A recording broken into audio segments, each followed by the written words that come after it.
Friend, आज के इस वीडियो में आप सभी लोगों को क्लास 12 फिजिक्स का एक बहुत ही इंपॉर्टेंट टॉपिक है क्रिस्चाप का नियम। जी पर बच्चों, क्रिस्चाप का नियम हर साल की बोर्ड परीक्षा में आता है। और क्रिस्चाप के कितने नियम है? 2 नियम है। प्रथम नियम, द्वितीय नियम। प्रथम नियम को संधि या धारा का नियम, दूसरे नियम को पास या वोल्टता का नियम भी कहते हैं। तो क्रिस्चाप का नियम वेरी इंपॉर्टेंट है, वेरी मोस्ट इंपॉर्टेंट है। तो बच्चों, आप कोई सा भी पेपर उठा लीजिए, अगर 7 सेट है तो 7 सेट में 3 से 4 सेट में हर साल की बोर्ड परीक्षा में फंसता ही फंसता है।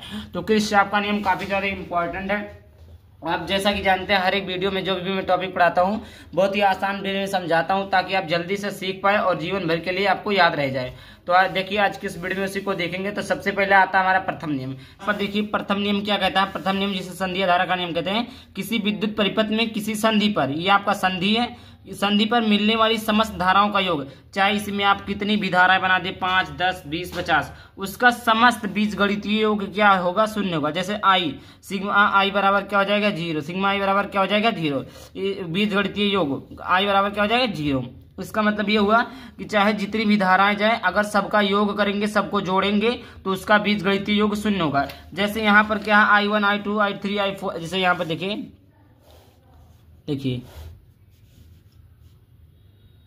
ये है, इधर से ये धारा जा रही है, इधर से ये धारा जा रही है, इधर से ये धारा जा रही है। ठीक, तो ये अब इसको मान लिया I1, ये I2 हो गया, ये I3 हो गया, और ये इधर जाने वाली धारा है, सॉरी इधर आने वाली धारा है। तो इसका बीजगणितीय योग यानी I1 plus I2 plus I3 plus I4 plus I5 बराबर क्या हो जाएगा? 0। क्या हो जाएगा? 0 होगा।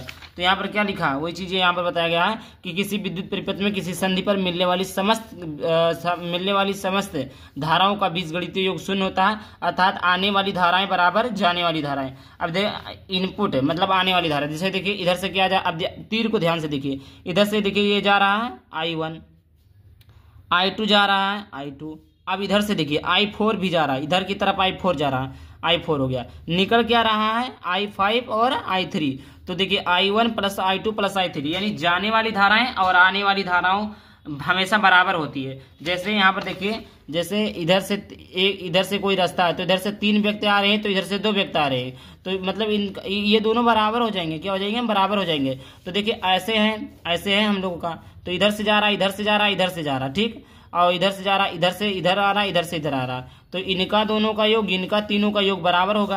तो यहाँ पे देखिए I1 क्या जा रहा, I2 भी जा रहा, I4 भी जा रहा, निकल क्या रहा? I3 I5। तो I1 plus I2 plus I4 बराबर I3 प्लस I5 हो जाएगा। ये यानी जाने वाली धाराओं का योग, और अंदर मतलब इन माने अंदर जाने वाली धाराओं और माने बाहर जाने वाली, तो अंदर जाने वाली धाराओं और बराबर बाहर जाने वाली धाराओं का मतलब हमेशा बराबर होती है। ये किसके संरक्षण पर कार्य करता है? आवेश संरक्षण के सिद्धांत पर। आवेश संरक्षण का सिद्धांत क्या है? न तो आवेश को उत्पन्न किया जाता है, न तो नष्ट किया जा सकता है, बल्कि उसे एक रूप से दूसरे रूप में परिवर्तित किया जा सकता है। तो देखिए, इसमें 3 था, 3 मिलकर 2 हो गया है। ऊर्जा कम नहीं हुई, धारा कम नहीं हुई है, धारा उतनी बह रही है, धारा उतनी बह रही है। बस क्या है, यहाँ पर 3 धाराएं थी, इधर 2 हो गई है। ये चीजें आपको समझनी पड़ेगी। तो यहाँ से क्या निकल गया? यहाँ से आपका हो गया प्रथम नियम। क्रिस्चाप का प्रथम नियम समझ में आ गया कि किसी विद्युत परिपथ या कोई विद्युत परिपथ है, इस पे, इस संधि पर, संधि यही है, इस पे मिलने वाली समस्त धाराओं का बीजगणितीय योग यानी I1, I2, I3, I4, I5 का बीजगणितीय योग शून्य ही रहेगा, जैसे यहाँ पर लिखा हुआ है। इनपुट आने वाली धाराएं जाने वाली धाराओं हमेशा बराबर होती है, जैसे यहाँ पर मैंने उदाहरण के तौर पर समझा दिया। सबसे मेन पॉइंट ये है कि MCQ में पूछ लेता कि किस संरक्षण पर काम करता है, तो क्रिस्चाप का प्रथम नियम आवेश संरक्षण के लिए, आवेश संरक्षण के सिद्धांत पर काम करता है। ये चीजें हैं। अब बात करते हैं द्वितीय नियम। यहाँ पर फिर बच्चे द्वितीय नियम बात कर लेते हैं। द्वितीय नियम काफी ज्यादा इंपॉर्टेंट है। यहाँ से देखिए, द्वितीय नियम, किसी विद्युत परिपथ के प्रत्येक बंद पास के विभिन्न भागों में बहने वाली धाराओं तथा संगत प्रतिरोधों के गुणनफल का बीजगणितीय योग उस पास में लगे विद्युत वाहक बल बीजगणितीय योग के बराबर होता है। देखिए क्या बताया है। देखिए सबसे पहले देखिए बोला क्या, किसी विद्युत परिपथ में के बंद पास के विभिन्न भागों में बहने वाली धारा, क्या बोला है? धारा I तथा उनके संगत प्रतिरोध क्या है? R। इनके गुणनफल जो है बीजगणितीय योग उस पास में लगे विद्युत वाहक बल को किसे लिखते हैं? ई से, के बीजगणितीय योग के बराबर है। बीजगणितीय योग हम लिख देते हैं, बीजगणितीय योग के बराबर है। यही चीजें क्या है? द्वितीय नियम है। यहाँ लिखा है वही चीजें ना, यही आपका द्वितीय नियम। बहुत ही सिंपल है बच्चों, मैं समझा देता हूँ फिर से। देखिए ध्यान से देखिए, समझ में आ जाएगा। किसी विद्युत परिपथ के प्रत्येक बंद पास होना चाहिए, कोई भी बंद पास हो, बंद पास में विभिन्न भागों में बहने वाली धाराओं बहने वाली क्या है धाराओं I तथा उसके संगत प्रतिरोध R, संगत प्रतिरोध आदि के गुणनफल का बीजगणितीय योग, गुणनफल का बीजगणितीय योग उस पास में विद्युत वाहक बल, उस पास में विद्युत वाहक बल को इस लिखते हैं वाले विद्युत वाहक बलों के बीजगणितीय योग के बराबर होता है। यही हमारा क्या है द्वितीय नियम है। तो देखिए बंद पास एक के लिए I1 इंटू R1, इस यहाँ पर देखिए इस परिपथ में देखेंगे, इस परिपथ में देखेंगे, इस परिपथ में देखेंगे तो R1 है I1 है, तो इधर से जा रहा है तो I1 इंटू R1। फिर उसके बाद में देखिए इधर से ऐसे जा रहा है। अब यहाँ पर देखिए दिशा बदल गई। अगर ये ऐसे जाता तो दिशा सेम थी, लेकिन क्या हुआ दिशा, देखिए अब देखिए मैं बता देता हूँ।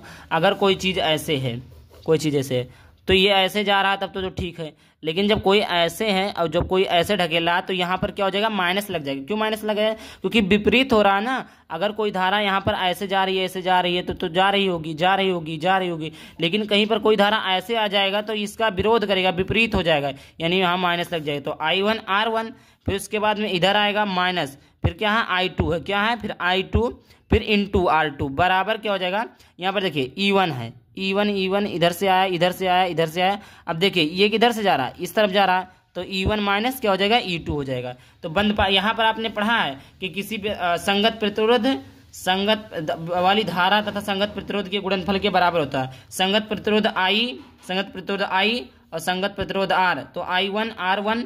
अब फिर इधर से देखिए ये जो धारा आ रहा है इधर से, और ये धारा इधर हो गया तो ये उल्टा हो गया, माइनस लग गया, I2 हो गया। फिर उसके बाद दूसरा I2 हो गया इंटू R2, संगत प्रतिरोध और उसकी धारा के गुणनफल के बराबर क्या हो गया, विद्युत वाहक बलों के बीजगणितीय योग के बराबर होता है। तो विद्युत वाहक बल क्या है, यहाँ पर देखिए E1 है, इसके लिए E1 है, E1 हो गया। यहाँ पर देखिए धारा अब क्या हो रहा है, करंट उल्टा जा रहा है तो माइनस E2 हो जाएगा।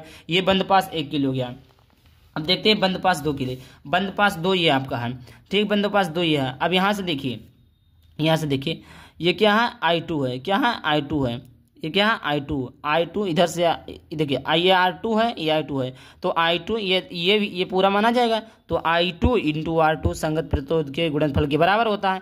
अब देखिए इसमें क्या हो रहा है, देखिए धारा सीधी दिशा में जा रही, उल्टा नहीं हो रहा। क्या उल्टा हो रहा नहीं हो रहा, देखिए यहाँ पर देखिए ये ऐसे आ रहा, ये ऐसे जा रहा, ये ऐसे जा रहा, उल्टा हो रहा नहीं। तो यहाँ पर क्या लगाएं, प्लस लगाएं। अगर कहीं पर इधर इस तरीके से हो जाता तो हम क्या लगाते, माइनस लगाते, लेकिन नहीं, इस तरफ है तो हम प्लस लगाएंगे, प्लस है।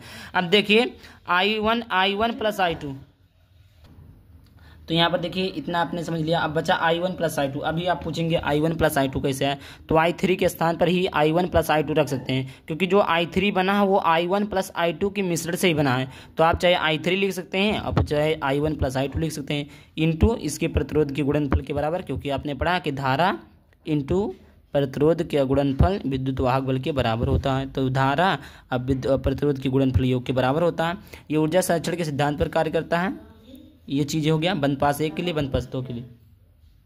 आई होप वीडियो पसंद है, वीडियो को लाइक करके चैनल को सब्सक्राइब करना है। चलिए मिलते हैं किसी टॉपिक के साथ। पहले बाय बाय, थैंक यू, जय हिंद, जय भारत, वंदे मातरम।